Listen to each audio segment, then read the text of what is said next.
ذرہ بھر بھی نیکی ہوئی تو ہم دیں گے. اور اسے تو یوں کہہ دیا گیا ان اللہ لا یضیع اجر المحسنین, اللہ ضائع کرتا ہی نہیں ہے. اللہ احسان کرنے والوں اور نیک کام کرنے والوں کا اجر ضائع کرتا ہی نہیں ہے. تو فرمایا یہ ظلم ہم یہ بھی نہیں کرتے. بندہ نیکی کرے, ہمارے راستے پر چلے اور ہم اسے کچھ بھی نہ دیں, ایسا ہوگا ہی نہیں, ہو سکتا ہی نہیں, ہمارے لیے محال ہے کہ ہم ایسا کریں.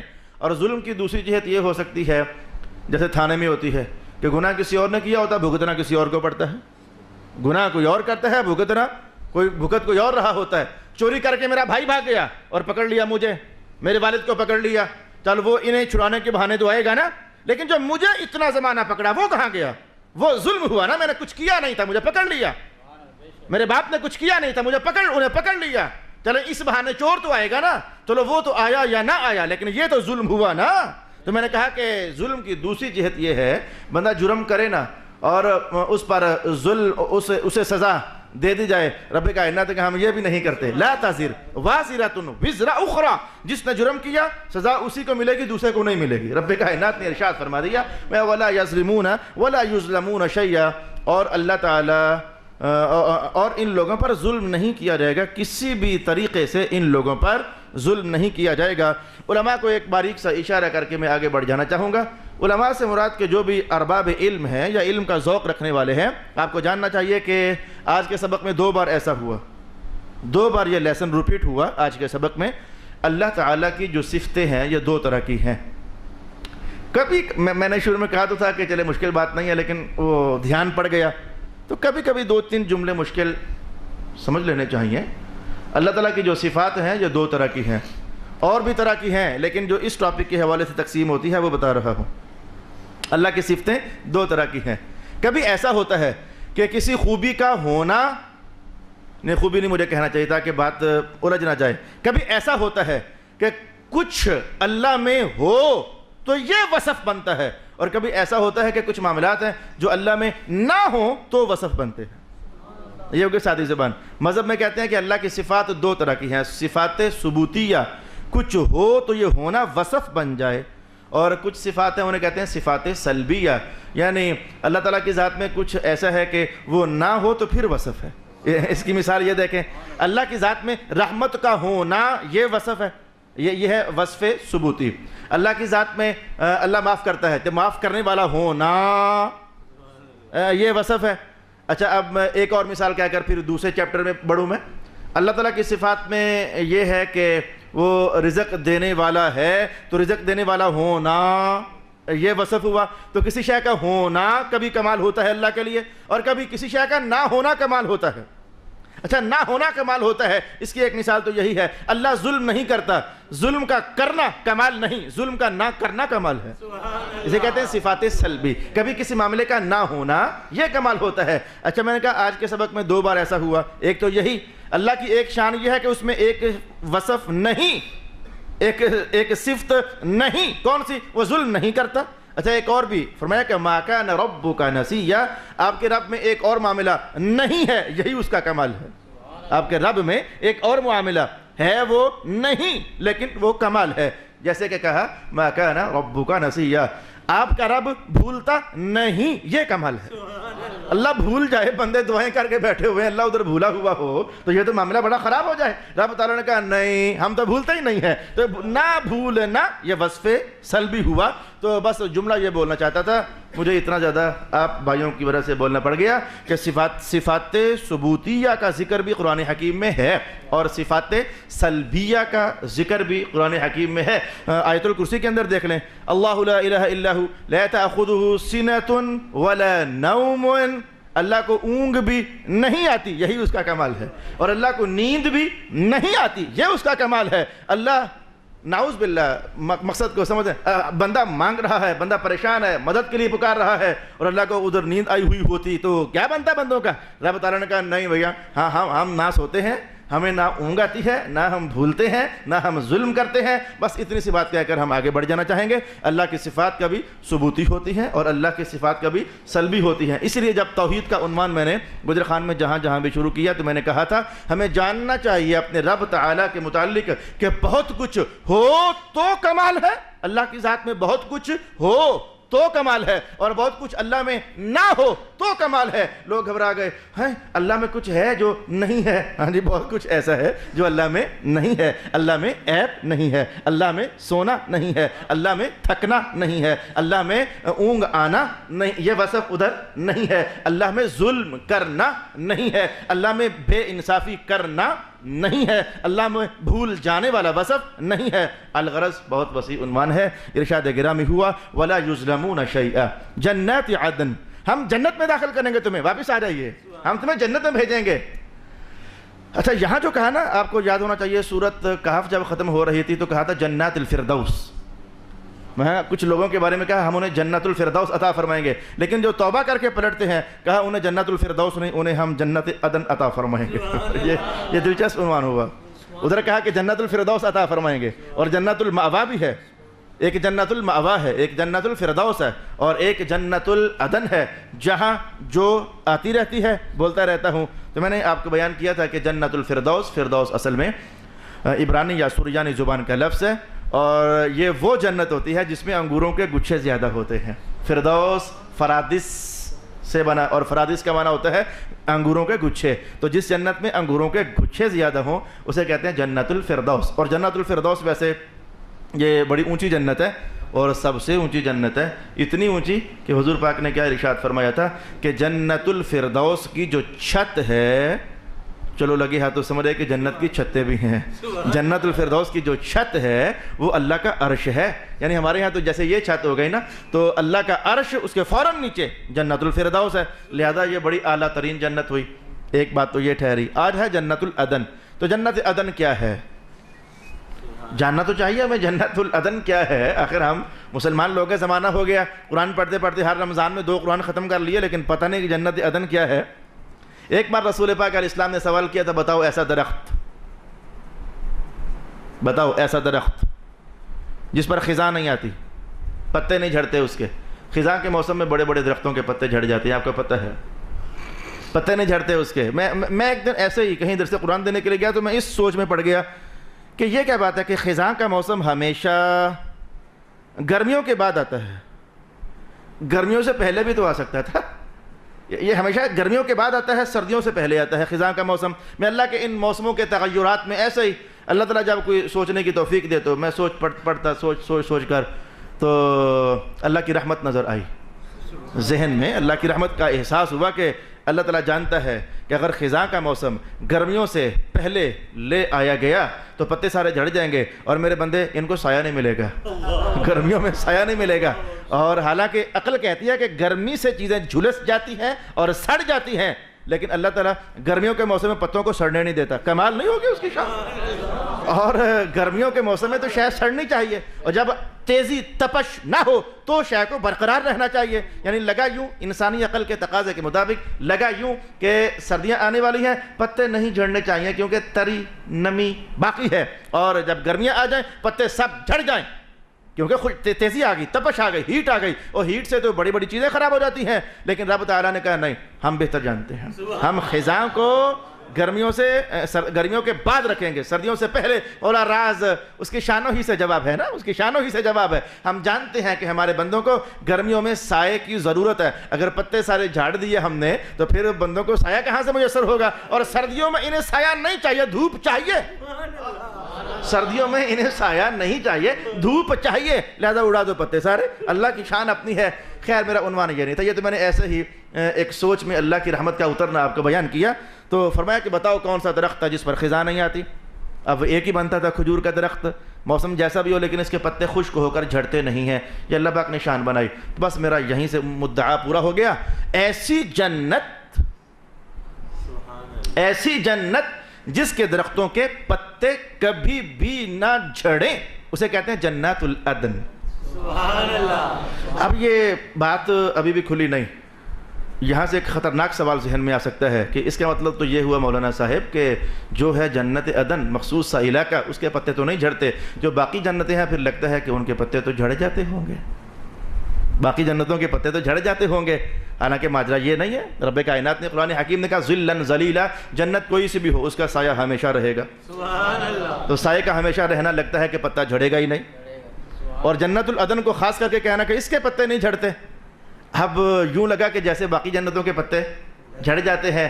بھائی یہ کوئی اتنی مشکل پہلی نہیں ہے, میں نے گھمائی پھرائی ہے تاکہ آپ کو لگے کہ یہ کیا. لیکن آپ کو جاننا چاہیے کہ اس مجلس میں اس وقت 400-500 آدمی بیٹھے ہوئے ہو. آپ کو جلدی سے بتاؤں, میں جو آپ سے کہوں کہ جی میں تو میاں آج روٹی کھا کر آیا, اس کا مطلب یہ کب ہوا کہ آپ نہیں کھا کر آئے. ایک چیز میں ایک وصف کو ثابت کر دیا جائے تو اس کا مطلب یہ تو نہیں ہوتا کہ وہ وصف کسی اور میں ثابت نہیں ہے. اس کا مطلب یہ تو نہیں ہوتا.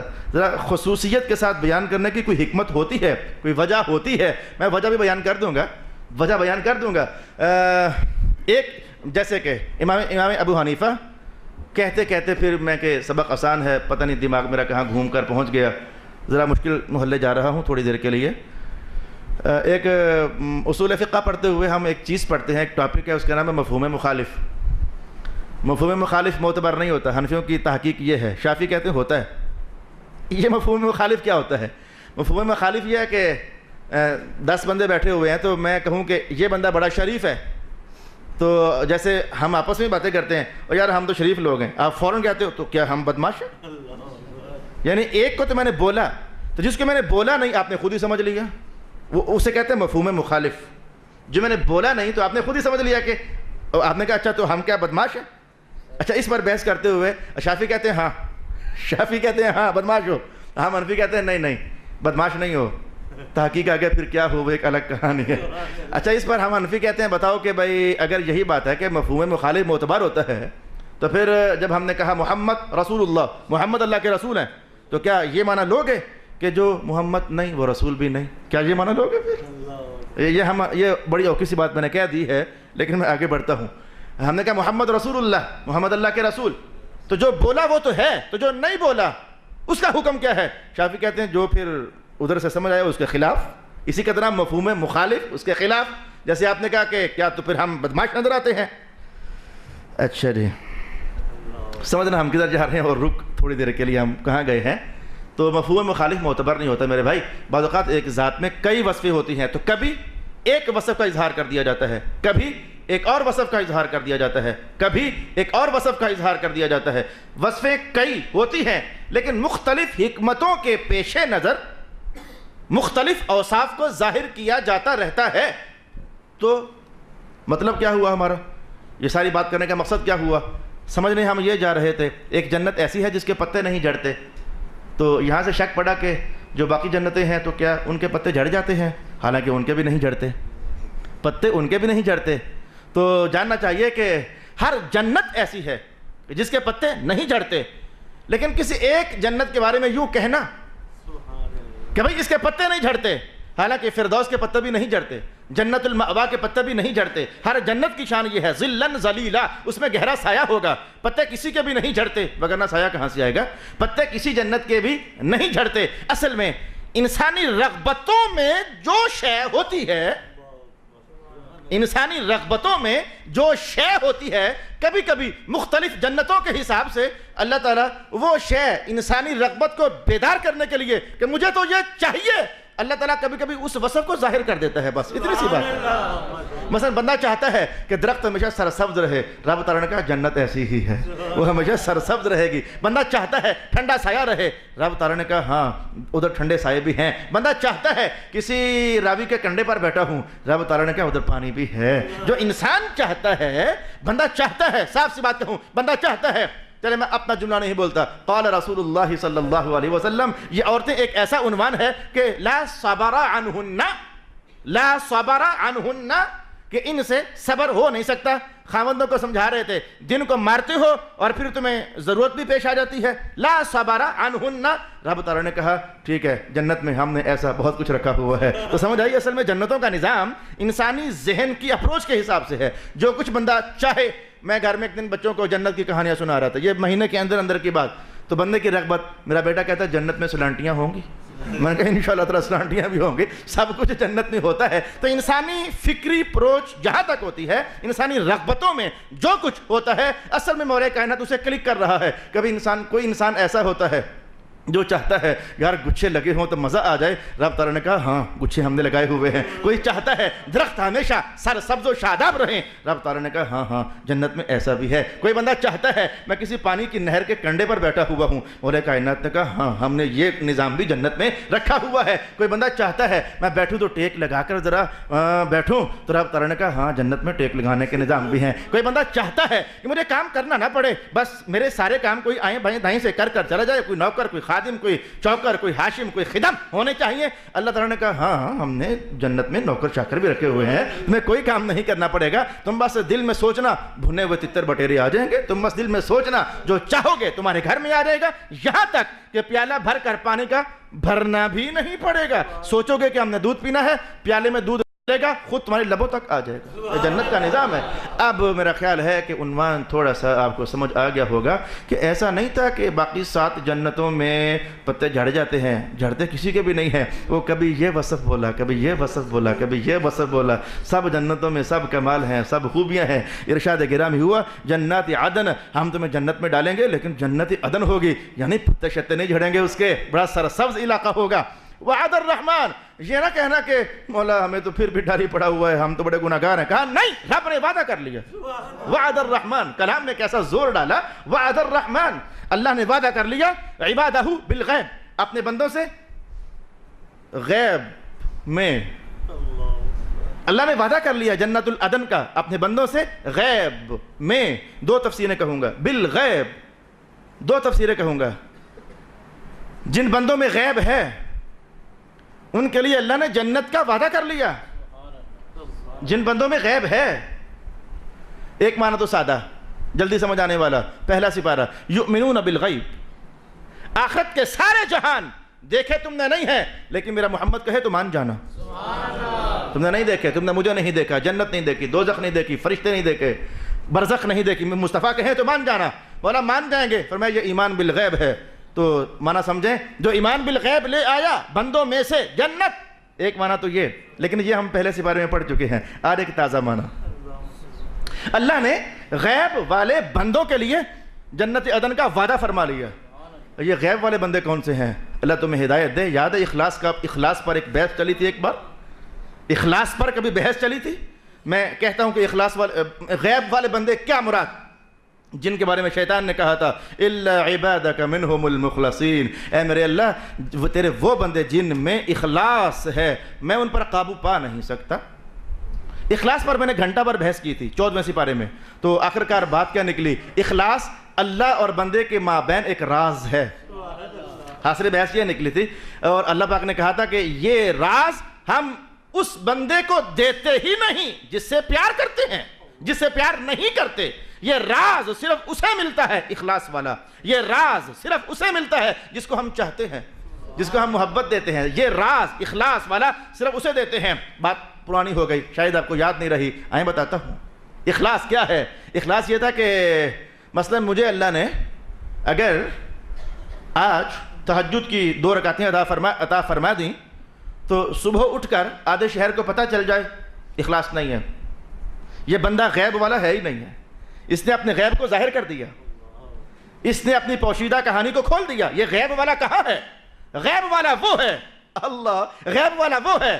گلی سے 2 بندے گزرے خواجہ حسن بصری کے گھر کے پاس، آپ کو یاد آ گئی ہوگی میں کدھر جا رہا ہوں۔ بندے گزرے گلی سے، کسی نے کہا اوے یہ حسن کا گھر ہے، دوسرے نے کہا وہی حسن جو رات کو 100 نفل پڑھ کر سوتا ہے؟ کہا ہاں۔ اندر بیٹھے ہوئے تھے، کہا مولا میں تو 100 نہیں پڑھتا، تو میری عزت کچھ زیادہ ہو رہی ہے، ہوں میں کم؟ نہیں یہ بات اچھی نہیں۔ مولا ٹھیک ہے آج کے بعد 100 پڑھ کر ہی سوؤں گا۔ پتہ کسی کو نہ چل سکا کہ 100 شروع ہو گئے۔ زمانہ گزرا، اتفاق سے پھر لوگ گزرے، کہا حسن کا گھر، وہ حسن جو 1000 پڑھتا ہے؟ کہا ہاں۔ کہا مولا میں تو 1000 نہیں پڑھتا، مولا میں تو 1000 نہیں پڑھتا، چلے میری عزت مولا زیادہ ہے تو پھر میں اب اتنا تو بن جاؤں جتنی میری عزت ہے، اتنا تو بن جاؤں جتنی میری عزت ہے۔ مولا ٹھیک ہے پھر آج کے بعد 1000 پڑھ کر سویا کروں گا، اور یہ کرامت پر ہی معمول ہو سکتا ہے، عادت پر تو بڑا مشکل ہے، 20 تراویحیں پڑھنا مشکل، یہ کرامت پر ہی معمول ہو سکتا ہے۔ میں نے کہا راز اپنا اور اللہ بندے کا راز بن جائے، یہ عباد بالغیب ہے، جو کیا غیب رکھا۔ حدیث کے الفاظ سننا چاہتے ہو حضور نے ارشاد نہیں فرمایا تھا یوں صدقہ کرو ایک ہاتھ دے دوسرے کو پتہ نہ چلے؟ سبحان اللہ۔ اس حدیث میں یہ گہرا اشارہ موجود ہے، ایک ہاتھ دے اور دوسرے کو پتہ نہ چل سکے۔ ایک اور اشارہ سننا چاہتے ہو میں کہ جو فرض ہیں، لا تجعلوا بیوتکم قبورا، لوگوں اپنے گھروں کو قبرستان مت بناؤ۔ حضور کیا کریں؟ میں فرض نماز مسجد میں آ کر پڑھ لیا کرو اور نفل وغیرہ گھر جا کر پڑھا کرو۔ سبحان اللہ۔ فرض تو ڈیوٹی ہے وہ کرو، بلکہ مسجد میں آؤ، میرا حکم ہے آمنے سامنے پڑھو، جماعت میں آؤ، میرا حکم ہے۔ لیکن جہاں تک معاملہ ہے تمہاری پرائیویسی کا اللہ کے ساتھ، تو وہ پھر چھپ کر کرو۔ 2 پڑھے ہیں کسی کو پتہ ہی نہیں، 4 پڑھے ہیں کسی کو پتہ ہی نہیں، 10 پڑھے ہیں کسی کو پتہ ہی نہیں۔ تو رب کائنات نے کہا جن لوگوں نے مجھ سے غیب کا معاملہ بنا لیا، صرف میں جانوں کوئی اور نہ جانے، دل دریا سمندروں ڈونگے، یہ وہی ماجرا ہے، دل دریا سمندروں ڈونگے کون دلاں دیاں جانے، یہ وہی سلطان العارفین کا کلام ہے، عام بندہ تو نہیں ہے نا۔ آئے میرے بھائی، رب کائنات نے ارشاد کیا جنات عدن دیں گے، وعد الرحمن عبادہ بالغیب، اللہ نے وعدہ فرما لیا ان لوگوں کے ساتھ جو کہ عباد بالغیب ہیں، انہو کان وعدہ مأتیا، وعدہ مأتیا، اللہ کا وعدہ تو ہو کر ہی رہتا ہے، تاکید پر تاکید، پختگی پر پختگی، حسن پر حسن بنتا چلا گیا، اللہ کا وعدہ ہو کر ہی رہتا ہے۔ ویسے اللہ کے وعدوں کی بھی کیا شان ہے، یہاں کہا اس کا وعدہ آ کر رہتا ہے، مأتیہ اتا جاتی اتیانا آنا، اللہ کا وعدہ آ کر رہتا ہے۔ ایک اور مقام پر رب کائنات نے کہا ان اللہ لا یخلف المیعاد، اللہ اپنے وعدے کا خلاف کرتا ہی نہیں ہے۔ ایک اور مقام پر ارشاد کیا سورہ مزمل کان وعدہ مفعولا، جو اس نے وعدہ کر دیا سمجھو وہ کام ہو گیا۔ سورہ مزمل میں انداز بدل گیا، جو اس نے وعدہ فرما لیا سمجھ جاؤ کام ہو گیا۔ یعنی جیسے کہ یہاں بات چل رہی ہے توبہ کر لو واپس آ جاؤ، رب تعالیٰ نے کہا ہم تمہیں جنت دیں گے، جنت بھی عدن دیں گے۔ مزمل بولی او لوگو جو اللہ نے وعدہ کر لیا سمجھو ہو گیا، کان وعدہ مفعولا، اس کا وعدہ سمجھو کہ ہو گیا، ٹوٹنے والا ہے ہی نہیں ہے۔ اور اپنے وعدے کی پختگی کے بیان کرنے کے لیے رب تعالیٰ نے اعلیٰ ترین جو انداز اختیار کیا، وہ صیغوں کے اعتبار سے اللہ کا ہر انداز اعلیٰ ہوتا ہے۔ یہ سوال مقدر کا جواب ہے، اللہ کا ہر انداز اعلیٰ ہوتا ہے، لیکن وہ جو صیغوں کے اندر زور ڈالا وہ الفاظ یہ تھے وَمَنْ أَوْفَى بِعَهْدِهِ مِنَ اللَّهِ، اللہ سے بڑھ کر اپنے وعدے کو کون پورا کر سکتا ہے؟ کوئی بھی نہیں پورا کر سکتا۔ مَنْ أَوْفَى بِعَهْدِهِ مِنَ اللَّهِ فَاسْتَبْشِرُوا، یہ جملہ بڑا زبردست ہے، جب اللہ وعدہ دے دے پھر خوش ہو جایا کرو، یہ کام ہو گیا، فَاسْتَبْشِرُوا، خوش ہو جایا کرو۔ إِنَّهُ كَانَ وَعْدُهُ مَأْتِيًّا لا يسمعون فيها لغوا الا سلاما۔ نہیں میرے بھائی، میں تو سوچ رہا تھا کہ اللہ کرے گا آج ہمارا رکوع نپٹ جائے گا، وہ درمیان میں ایسے پتہ نہیں مجھے کیا ہو گیا، تھوڑا سا تو 2-4 جملے ہم کھینچتے ادھر ادھر پہنچتے ہوئے ہمارا وقت ختم ہو گیا۔ انشاءاللہ جنت کا بیان چل رہا ہے، اللہ پاک نے کہا کہ جنت میں لغو نہیں سنو گے، جب بھی سنو گے سلام سنو گے، لغو نہیں سنو گے مطلب کیا ہے؟ جب بھی سنو گے جنت میں تو سلامتی سنو گے، اس کا مطلب کیا ہے؟ اور یہ کہنا کہ اللہ تعالیٰ جنت میں تمہیں صبح و شام رزق دے گا، وَلَهُمْ رِزْقُهُمْ فِيهَا بُكْرَةً وَعَشِيًّا، اللہ تعالیٰ تمہیں صبح بھی رزق دے گا شام بھی رزق دے گا، حالانکہ جنت میں نہ صبح ہے نہ شام ہے۔ یہ ماجرات ذرا دیکھنے والے ہیں، جنت میں صبح بھی نہیں ہے، جنت میں شام بھی نہیں ہے، لیکن قرآن نے کہا کہ ہم صبح بھی کھانا دیں گے جنت میں اور شام کو بھی کھانا دیں گے۔ یہ کیا راز ہے؟ یہ سارے راز انشاءاللہ العزیز ہم اگلی نشست میں سیکھنے کا اہتمام کریں گے۔ صدق اللہ مولانا العظیم۔